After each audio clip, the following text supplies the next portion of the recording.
વડોદરા પોલીસે પોતાના એક વહીવટદારને બચાવવા આબરૂ ધૂળધાણી કરી નાખી। સ્ટેટ મોનિટરિંગ સેલે છેલ્લા 15 દિવસની અંદર વડોદરામાં દારૂની 2 રેડ કરી। હવે નક્કી છે કે વડોદરા પોલીસ જે વહીવટદારને બચાવવા માંગતી હતી તે અને તેની સાથે રહેલા પોલીસ કર્મચારીઓના મામેરા ભરવાની તૈયારી સ્ટેટ મોનિટરિંગ સેલે કરી છે। કોણ છે આ વહીવટદાર અને શું છે મામલો તેની વિગતે વાત કરવી છે। વૈષ્ણવજન તો તેને કહીએ જે પીડ પરાઈ જાનાને રે। નમસ્કાર, નવજીવન ન્યૂઝમાં તમારું સ્વાગત છે અને હું છું તમારો પ્રશાંત દયાળ। વડોદરા શહેરમાં 15 દિવસમાં સ્ટેટ મોનિટરિંગ સેલે 2 મોટી રેડ કરી અને 1 કરોડ કરતાં વધુનો અંગ્રેજી દારૂ પકડી પાડ્યો। પહેલી રેડ થાય છે 19 માર્ચના રોજ વડોદરાના જવાહરનગર વિસ્તારમાં, જ્યાંથી 40 લાખ રૂપિયાનો દારૂ પકડાય છે। પરંતુ વડોદરાનો નામાંકિત કહું છું, આ બુટલેગરનું નામ છે મનોજ પાપડ। મનોજ પાપડ એટલો નામાંકિત છે કે એસએમસીએ રેડ કરી અને તપાસ વડોદરા પોલીસને સોંપી, પરંતુ આ નામાંકિત મનોજ પાપડને પકડવાની તસદી વડોદરા પોલીસે લીધી નહીં। આ દરમિયાન સ્ટેટ મોનિટરિંગ સેલને 29મી તારીખે નવી જાણકારી મળે છે કે વડોદરાના નંદેસરી વિસ્તારમાં દારૂ આવ્યો છે અને સ્ટેટ મોનિટરિંગ સેલની ટીમ 30મી તારીખની વહેલી સવારે નંદેસરીમાં દરોડો પાડે છે। ત્યાં 40 લાખ રૂપિયાનો દારૂ તો મળ્યો, પરંતુ નામાંકિત મનોજ પાપડ પણ પોલીસને મળી આવ્યો। પહેલાના માઠા અનુભવને ધ્યાનમાં લઈને સ્ટેટ મોનિટરિંગ સેલના એડિશનલ ડીજી ગગનદીપસિંહ ગંભીરે ગુજરાતના ડીજીપી ડૉક્ટર કે.એલ. રાવનું ધ્યાન દોર્યું અને કહ્યું કે આ તપાસ હવે અમને આપો, કારણ કે વડોદરા પોલીસના લક્ષણ બરાબર લાગતા નથી અને આ નામાંકિત મનોજ પાપડ સાથે તેમનો સંબંધ બહુ નજીકનો હોય એવો અમને અંદેશો છે।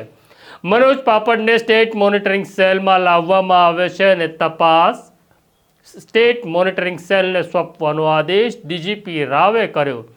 જ્યારે સ્ટેટ મોનિટરિંગ સેલના અધિકારીઓએ આ મનોજ પાપડનો ફોન ચેક કર્યો ત્યારે સૌથી પહેલું જે નામ તેમની સામે આવ્યું એ વડોદરાના નામાંકિત વહીવટદાર દીપુનું હતું। દીપુનો ગરવો કોઈ નાના કર્મચારીઓ સાથે નથી, એ ડાયરેક્ટ સિનિયર અધિકારીઓ સાથે વાત કરે છે।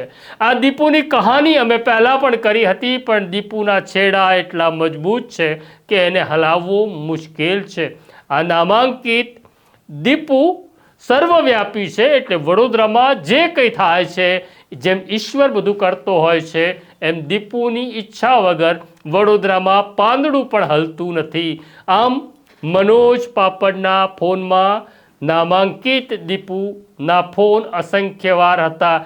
એટલું જ નહીં, વડોદરા પોલીસના અનેક કર્મચારીઓ દીપુ સાથે સંકળાયેલા હતા। અમને એવું લાગે છે કે સંસ્કારી નગરી વડોદરામાં દારૂની રેલમછેલ કરાવવામાં આ દીપુ અગત્યનો હતો। દીપુ જેમનો માનીતો હતો, એ અધિકારીઓએ ગાંધારીની જેમ પોતાની આંખે પાટા બાંધી લીધા અને દીપુએ જે બતાડ્યું તે જોયું, દીપુએ જે આપ્યું તે લીધું અને દીપુએ કહ્યું તેમ કર્યું। તો હવે મામેરા ભરવા તૈયાર રહેજો। વડોદરા પોલીસ આવશે તમારા દ્વારે, એસએમસી તમારું ભવ્ય સ્વાગત કરશે અને વડોદરા સેન્ટ્રલ જેલના દરવાજા પર પોલીસ તમને મજા કરાવશે। તો આ સ્ટોરી છે વડોદરાના નામાંકિત મનોજ પાપડ અને નામાંકિત દીપુની। સમયની રાહ જોઈએ। ફોન એફએસએલમાં ગયો છે, પાછો આવશે, બધું જ કાગળ ઉપર મજબૂત થશે। ડીઆઈજી વિશાલ વાઘેલા, સ્ટેટ મોનિટરિંગ સેલના એસપી મયુર ચાવડા અને ઉપર તો ગગનદીપસિંહ ગંભીર છે। ત્યાં કોઈનો ફોન જશે નહીં, કોઈ હિંમત કરશે નહીં। તો આ પ્રકારની સ્ટોરી જોવા માટે નવજીવન ન્યૂઝ જોતા રહો, લાઈક કરો, શેર કરો. અત્યારે મને મારા સાથી દર્શીલને રજા આપો. આવીશ પાછો ફરી પાછા કોઈ દીપુની વાત લઈ, કારણ કે આ ફિનિક્સ પક્ષી જેવા છે, રાખ થઈ જાય છે અને પાછા જન્મે છે. મહાન છે આ દેશ, મહાન છે આ રાજ્ય. વંદે માતરમ.